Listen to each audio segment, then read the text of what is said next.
Are you sure you're recording? Oh, there you go. Oh, we're recording. It says recording in the corner. Hello. Hello. We are Geeks Assembled, and today we are discussing a movie which is a masterclass in the Hitchcock canon. There we go. As Craig just showed, it's Vertigo. 1958, I think it is. Starring James Stewart, Kim Novak, and we'll go around these people here for opening thoughts on to see if they think this is one of Hitchcock's best or not, because he did make a lot of movies in this sort of genre. So we'll discuss Vertigo. Let's go to him first. What's your opening thoughts on Vertigo? Well, it's not exactly what they say on the tin, is it? I mean, it's not really so much about vertigo, but obsession. Yeah, It's very much ahead of its time. I think, this is kind of very adult subject matter in a lot of ways, because Jimmy Stewart's character really does get very obsessive of this woman, and what they do is, what's been done to him is they played a really brutal trick on him, and I think it just kind of changes him forever. But when he meets her again, which is technically impossible, but this is something that used to happen in movies, he's way too obsessed with her, and he's trying to recreate the situation, and he realizes finally what happened, and that she never really, flew off the tower or whatever.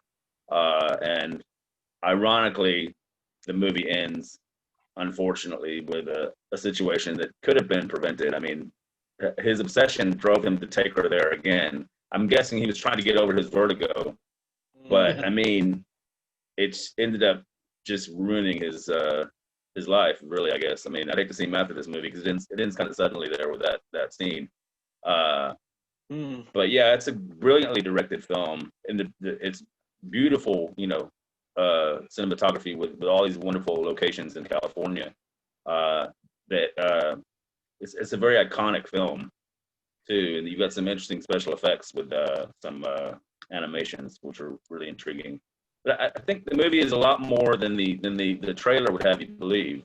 Trailer makes you kind of think it's about vertigo, which is a serious condition that some people have. I myself suffer from it a little bit, but me too. Yeah. but suffers with it. Oh, yeah. but the movie itself is a bit more of a drama about this man and how obsessive he becomes, I think, after what happens initially. And it's a pretty clever trick. I mean, it's pretty clever trick that they try to pull in, because the guy wants to lose his wife and do it in a way where she can't be, they can't find out about it because they know Stewart will never make it up those stairs. But I mean, it's a very good movie. One of Hitchcock's best, I think, for this later period of his. But I don't think it's his number one best. I think that always going to go to Psycho, but that's just me.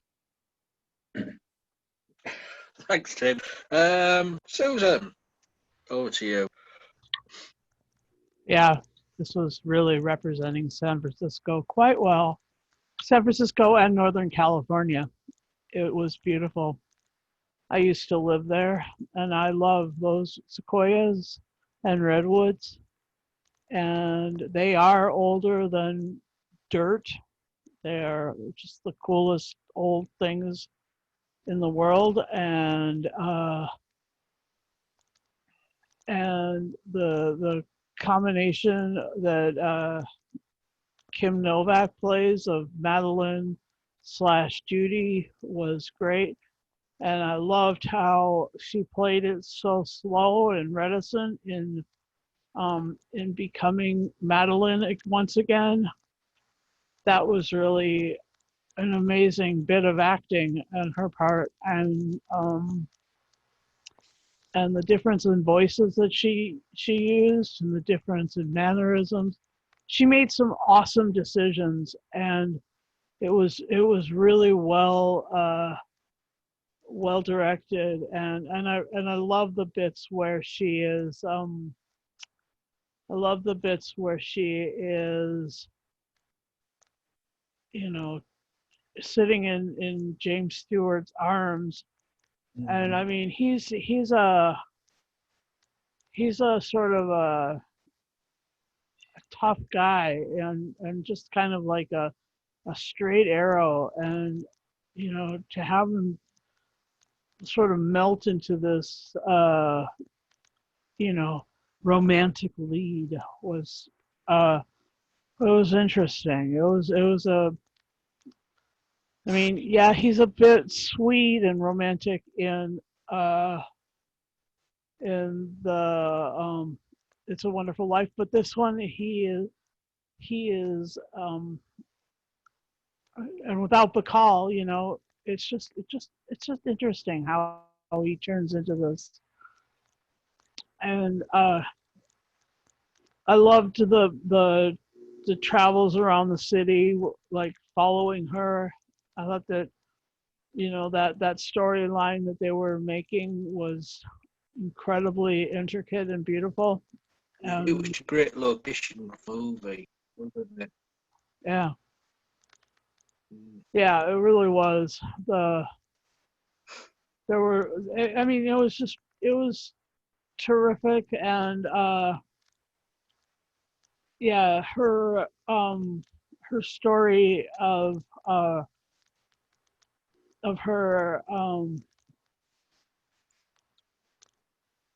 story of Carlotta was amazing. And so anyway, I really enjoy this movie. And I'll send it back over to you, Lee. Thank you, Susan. Right. This is the bit I was dread. We're on to the damage tour. Craig and David. Hey. So, I wonder what you're talking about. Then. Well, hey. like I said, I don't know if it was Tim who said got the same condition, Tim, vertigo. I've got this condition of vertigo, and as I say, the movie's got nothing to do with vertigo. I think the condition is called you were saying acrophobia. What he has, where he freaks out on staircases and big towers run by nuns. Because I mean, yeah. Best to try and avoid those places. But I'm going to say I agree with what Tim said. What a beautiful, beautiful movie! Like, you could tell, like Hitchcock. I did hear he was a bit of a control freak, but each scene, like every scene he's done, you can see that he has sat there and measured everything in that scene. He is like, if something wasn't supposed to be in that scene, it wouldn't be there. Everything's and important. I thought maybe some of his stuff was in threes as well. Like some of the arches were filmed in threes, the doorways. Some of the flowers were arranged like that. I don't know if he's got like a lucky number thing going on. I'm not sure. Maybe, it's like also the posy. They came in threes. First of all, it's in the picture of the lady of Carlotta in the painting, and it's also in I think in what's the lady? She goes from being Madeline to. Is it? But what's the? Oh my God, Judy. Anyway, the lady she's playing. The Judy. Judy, yeah. And there's a photograph of a sort of posy, or should I say, there's a posy on her dressing table. And when she shows a picture of her dad, that's very interesting because we're talking about Grant Wood's the American Gothic famous painting, where he used his dentist who's standing the pitchfork, quite interestingly. But the thing was, I thought it was like Gilbert and George. I don't know if anybody knows the art's called Gilbert and George. A lot of them scenes where you had the face, just the head shot, and then screaming. It's very much like Gilbert and George, And the colours, I didn't realise this was the first time they used computer animation, to generate all them strange effects, And again, there's like something about the colour. It's like colour philosophy because of the red. There's red all the time, which goes to violet. And when they're inside the bar, she's like, it's all red. And the seats were like blue, grey, blue, brown. They chose like a sort of a grey colour for her. For that bachelor. Exactly, to dress her down in a sense, quite interesting.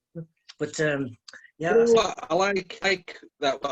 A couple of artists here, and they go, this is in all colour. It's really all this.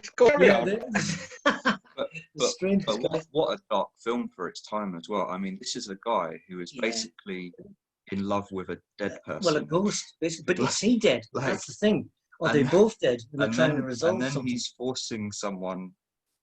Yeah, it's really dark. It's very like ahead of its game, you know, for and it's 1958, because I think this is like one of the earliest films I've seen, apart from Nosferatu or Psycho, things, you know. So it pushes the boundaries. It didn't really resolve. It left you guessing. It still does. I've seen the movie a couple of times now. Yeah, what happened to the ex-husband? That's what I want to know. Like, I mean, what was that about? Did he want to frame James Stewart to get away with his murder for an insurance scam or something? It wasn't explained. Yeah, as far as I can understand, he wanted to murder his wife. Yeah. So as alibi, he used Jimmy Stewart as an alibi, and he couldn't get theirs, but he saw go over. But he didn't need the real go over. He had it down, but it was all swept under the carpet. Okay. Quite strange. Also, sorry, It was easy as for Christian.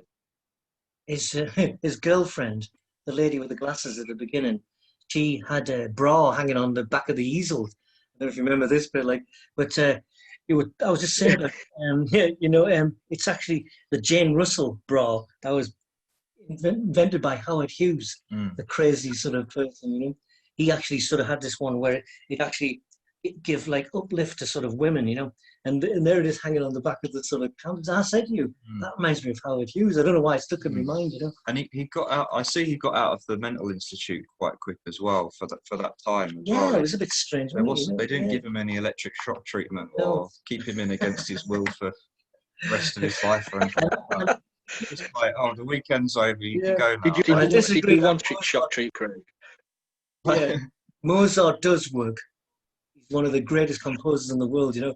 So I didn't like that reference. But as a Hitchcock, so it's probably, I think my favourite's The Birds, because it's just, and the colours and all, the colours in every movie. It's almost like you're looking at a dream, you know. Every time you look at Hitchcock, and I was talking to Craig about when does Hitchcock make the appearance, his cameo role, and he always does. And apparently it was about 10 minutes in. But I missed that. I missed that as well. Yeah, he walked across the street in front of the cab. Looking out for the whole film, and also there was a weird sort of reference to Notting Hill. I know it's like 20, 40 years later, but that bookshop is Notting Hill. Bargosi's bookstore, wasn't it? Yeah, that's right. Yeah. That's right. Strange. So it's interesting to see how it sort of Notting Hill sort of referencing. No, that's right. It'd be more Notting Hill referring to Vertigo, you know. Yeah. But again, Jimmy Stewart was in Rear Window, another classic Hitchcock movie, you know. And he's just and it's funny when he starts to freak out on the stairs. He's got the same mannerisms as when he's in It's a Wonderful Life, when he decides to commit suicide. He uses that same expression. So it's quite interesting, like, you know. That Argosy bookshop is really famous. It's a big San Francisco center. They did poetry readings there in the 60s. Ah, okay. And the hotel is now called the Vertigo Hotel. You learn something new every day. Yeah, exactly. Yeah, that's right. To say, I was rewatching something. I suddenly realised. Yeah, I suddenly realised when I was watching that Miss Ellis with Dallas in there. What's her? Barbara Bell is. Bloody hell. I knew the face from somewhere. There was Jimmy Stewart friend in this. It started off as a mystery romance, and then it turns with the obsession. And you say it's just it's for those movies. Just you make keep watching it. Yeah. I mean, did you see the twist coming? Well, I was saying,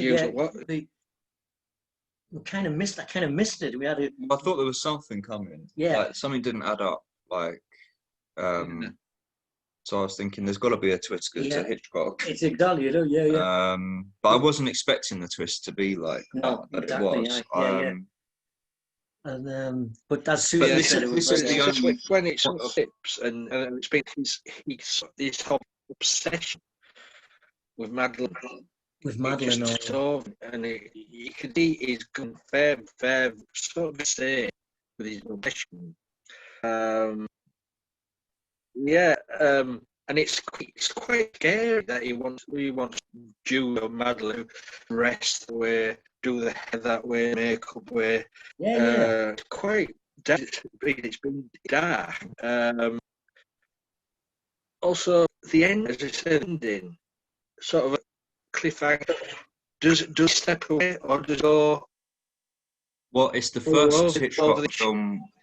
It's the first Hitchcock film where the killer's not punished in his films, and he gets away with it basically. Right. That's right. And it's strange how they use like visuals at the beginning. He doesn't even speak. Yeah, the visuals were cool. I like that. The visuals was one of my favourite. Absolutely beautiful. Yeah, I don't. Yeah, I think they leave it open. They're on the get down and think. What? No, I was just saying they leave it open-ended. He may get punished after the fact. I think at that point, the movie's not about that anymore. You make your own decision. Does it go over? Who knows? Something. So we'll go with Tim.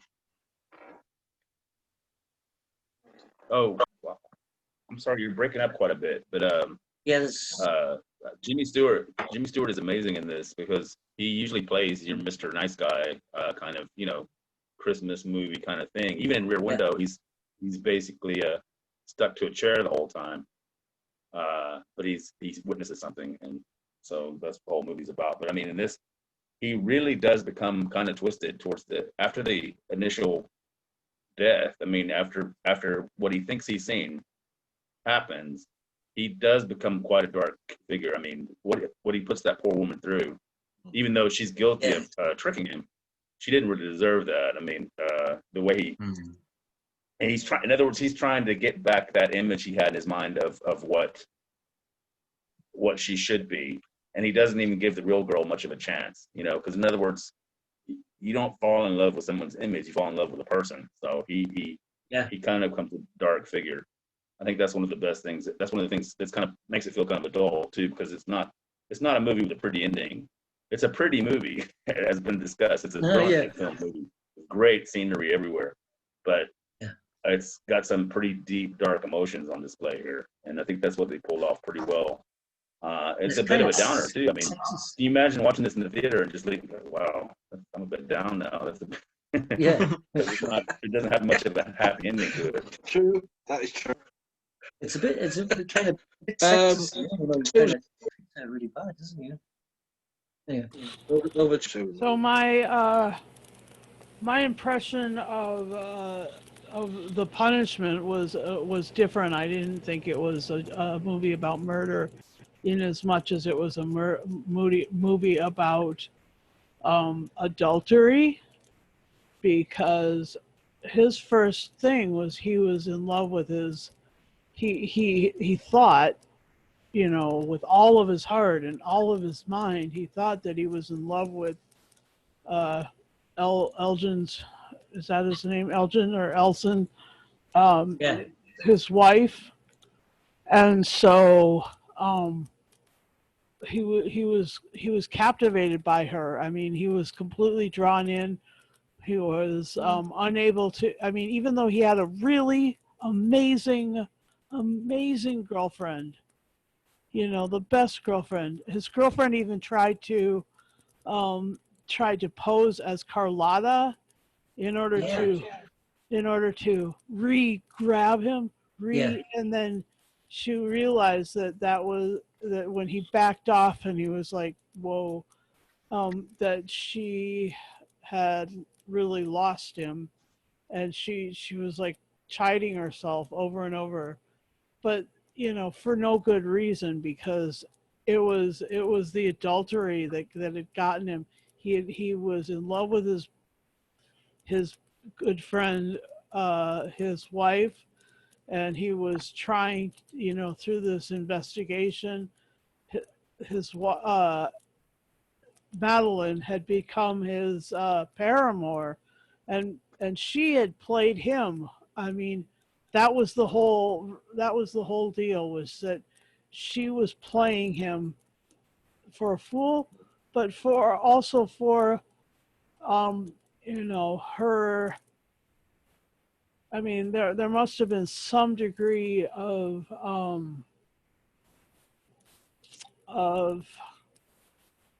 you know, reward for her in her mind for that. She must have felt really like, you know, connected to him. And so when he ends up finding out that the man killed his wife and that she was not his you know, his wife, then you know, there is that question that was posed in a Doctor Who episode: was she pushed or did she fall? You know, that is the question. You know, because he was in love with the man's wife and not Judy.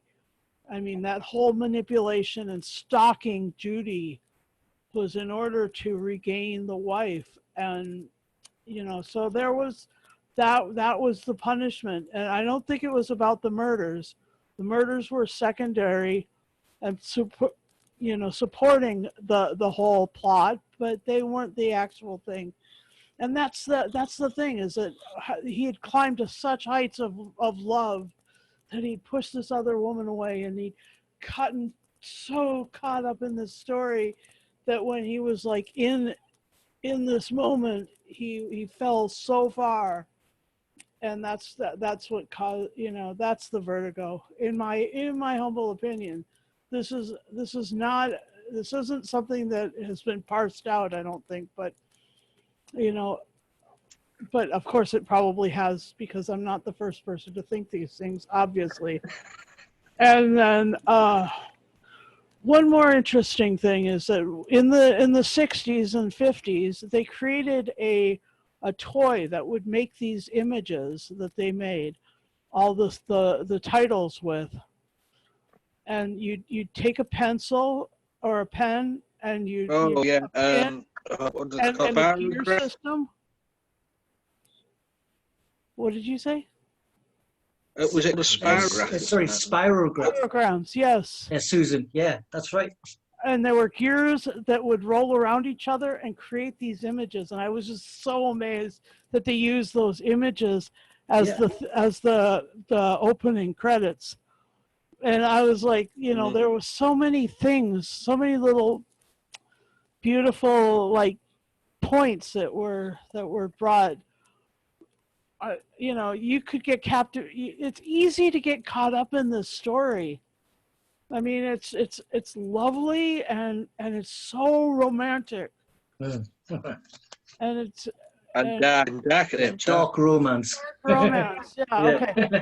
So back over to you, Lee. Thank you. Ben, you said that it was called Spirograph, wasn't it? Yeah, Spirograph. Yeah. And that was, as I think it was, someone mentioned it was the first movie to use computer animation for the credit ever. Others, well, I think it was the first movie to use a tracking dolly camera for the, you know, the vertical effect down the stairs going, you know. So it was his head of time, or experimental, we say. So anyways, let's go back over to Craig David. Okay. What's your favorite moment you like in this movie? It's funny, you know, that's what you were saying earlier. It makes me think, you know, Hitchcock was like the exponent of sort of like mental illness. He's trying to bring it, you know, the awareness, like Psycho, Rear Window, you know, I mean, it's all got this sort of like the underlying dark side of everyone, you know, because everybody wants to be liked, sort of, you know, but nobody wants to display the dark side, you know, because it kind of puts people off. But the thing is, I think you have to go down them avenues, you know, to find out who you are. The great quote by Keith Richards, he said the other day, says, "I've taken the time out to find out who I am, and if it's someone I don't like, well, I've got to live with that, you know." But you know, but anyway, moving off the track. But I think the actual, like Susan said, it's got so many avenues in this movie. It's amazing, you know. It almost makes you try and create your own ending in your head, like leaves it open for you. So again, it was a new genre. Brilliant. Okay. I like some of the panning shots. Yeah. For the location stuff was just stunning. I want to go to San Francisco now. Yeah. Well, can I jump in there?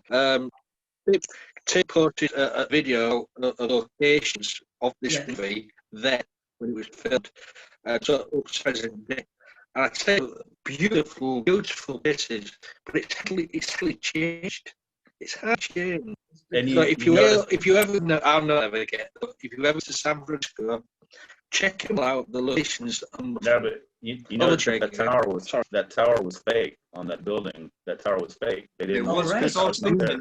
thinking, how the hell did they get that high up for that shot? Yeah, that's right. I didn't know that, Tim. You know, we thought it was a real tower. You know, but I was It's Susan, a real building. It's just the tower bit of it that you see from above is fake. They must have used the same kind of. It's not really computer generated, but it's some kind of matte painting. Coming from a city of bridges, Newcastle, you know, I'm a big bridge fan. And I think that the Golden Gate's one of my favourite bridges. It's up there in the top 10 of bridges, you know. Straight in at number 5, probably the Tyne Bridge. Hold on, what about the bridge? Well, sorry? What about the bridge? Excuse me. Oh, God. Oh, it's broken up. Any more from you? Breaking up again. Can you hear us, Lee? It's gone. Yeah, we can hear you. Yeah. Right.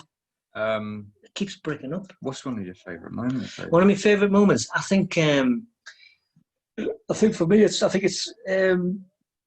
when the lady paints the picture of herself as Carlotta with the posy, and it's almost got a Mike Myers look about it with them glasses on. It's a bit comical, you know. It was quite funny, like, you know, she was trying to impress him, and you know, she'd never, like Bob Dylan said, you shouldn't let other people get you kicked for you, and it's true, you know. That's my favourite moment. I like the following scenes when he was following her in the car. Brilliant. Oh yeah, that's and then she said, and the old lady said, "Oh, I'll check the room and see if she's and then he's like, "Oh no, you have to check the room." She's like, "Oh, if you must." And then she went up there and there was no one there, and that's when my mind started going like, "What the hell's going on? Is this lady a ghost?" Right? Yeah. But the tree, my favourite scene is the tree. I mean, is that a real Canadian redwood tree, like that big? So, Susan, they're amazing. Them redwoods. Studio, like they're not Canadian redwoods; they're just redwoods. Just redwoods, okay. Because I was the ones that they were talking to, that they were standing near, were sequoias. Okay. Wow. Because that brilliant. I was reading in the Secret History of the World about the void dimensions surrounding like trees and things that was in the Golden Bough novel. But also that's linked in with like Tim Burton's Nightmare Before Christmas, where there's a circle of trees and you can go through a passageway into a different dimension depending on. I think it goes back to like esotericism. Yeah. Yes. And I was thinking maybe this is like Hitchcock's take on like where is this story going to go next? Like it could actually go anywhere, you know. And then I thought that was a really nice scene, especially you know when she was behind the tree hiding, sort of thing. Yeah, she could have just vanished, you know. She could have just disappeared into nowhere. But that was a nice. Had a movie called The Lady Vanishes. Also, there you go. But that was great when she showed I was born here, and then she said, "This is where I died." So that starts to freak you out. You think, is this lady a ghost? You know. But it's just incredible, you know. You had the sort of all historic events displayed in this CV tree, if you want, for want of a better word. It's I mean, films like this are just fulfills, and you sit down on these type of movies, and you think, why do you need constant superhero, you know, stars in the cinema when you can movies like this? You know what I mean? Yeah. It's a dying form, this. It is a really dying art form. And Hitchcock is a master in the field what he did. Just brilliant moves. I mean, this movie, 2 hours, just over 2 hours. Yeah. For 9:58, that's quite long. Yeah, quite a But long film. I think it needs that length to tell the story. You from the first 50 minutes, you got involved in the movie. He doesn't The wait 10 man, seconds. the obsession, everything. But 2 hours for me was not tough for this. It was perfect timing, didn't drag at all. Favourite months, I think said most of the favourite months for me. Actually, the obsession of this, his obsession with the woman who allegedly was the wife friend, but wasn't. Yeah. But yeah, and it's just the twist, just as it ends. And then it becomes so dark, and you think this is a Hitchcock movie. It's definitely a Hitchcock movie, and it gets thumbs up from. So we'll go to final say, go if there's not a good thing to say. No, right, okay. Final say, Susan. I love this, and I think that it was it was and is an amazing story, and it did inspire the next movie that we're going to review, High Anxiety, in so many ways. And I really I love the city. In fact, San Francisco is so sure of itself that they call themselves the city. Like there's no other cities. And Eddie Izzard pointed that out, but it's true. They are. It is an amazing, beautiful city, and I loved visiting there a lot when I lived in California. Yeah, so I'll give it a 10. Easy.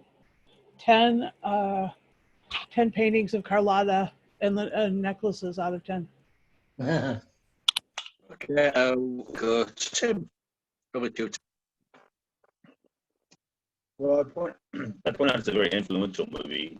Lee'll know that David Frost and Mark Lynch borrowed quite heavily from some of the circumstances in this film for the first series of Twin Peaks. Because the lookalike cousin shows up and her name is Madeline Ferguson. So there you go. So that's all lifted straight from this. But yeah, it's a great film. Like I said, it's one of Hitchcock's more thought-provoking films anyway. But I don't know. I'd have to give it a 9, I think. 9 and still a good note. Over Dave and Craig. I've got an interesting fact. Actually, I've just seen it. So let me skip it. All right. No, it's not. So the original novel by Pierre Boileau and Thomas Narcijak is called From Among the Dead, which is a play on Luke's Gospel, which is spoken by the man or the gardener after the resurrection, and he says, "Who comes to seek the living amongst the dead?" Oh, yeah. And this is said to, amongst others, Mary Magdalene, whose name is nowadays used as Madeline. And so I'll leave you with Very that. interesting. Oh, I didn't see that one. I like that one. It's just, I want to give it a 10. I'm giving it a 10. I'm giving it a 10. It's got to be a 10 because it's Hitch. It's it can't be anything. Cause it's funny. Sorry to conclude. He was on one of these film reviews, and he said to him, he says, "Do you like working, Alfred?" I should have said Sir Alfred. He says, "Well, let me tell you, all work and no play makes Jack." That's genius. Genius. Wow. Yeah. That's a hit. Yeah, Alex really likes the TV show. He thought that his work continued really well in the TV show. Yeah. Let's see, we've got 2. It's got 3 10s, 9. I'm going to go with Tim. It's going to be a 9. Enjoyable movie. It's a brilliant. It's really, really well. But you go from all of the line of Hitchcock. There is some more scary movies, but they're still there. So it gets to them from me. And Stewart, anything with Stewart is brilliant anyway. So yeah, it's a nine.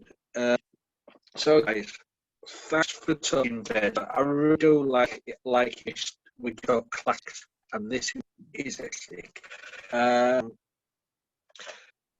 So you guys there, if you've enjoyed what we've been talking about, give us a thumbs up.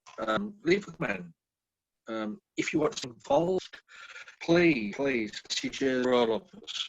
Social media, Facebook, Twitter, Instagram, we're all over the place. If you want to be involved, just get into it. But please, on the YouTube, if you want to be notified with our videos, just click the bell and get notified. Ding! Every video goes up. And one's up tomorrow, but it's secret on it here. So until time, stay on the edge. Keep walking past those own windows. Bye for now.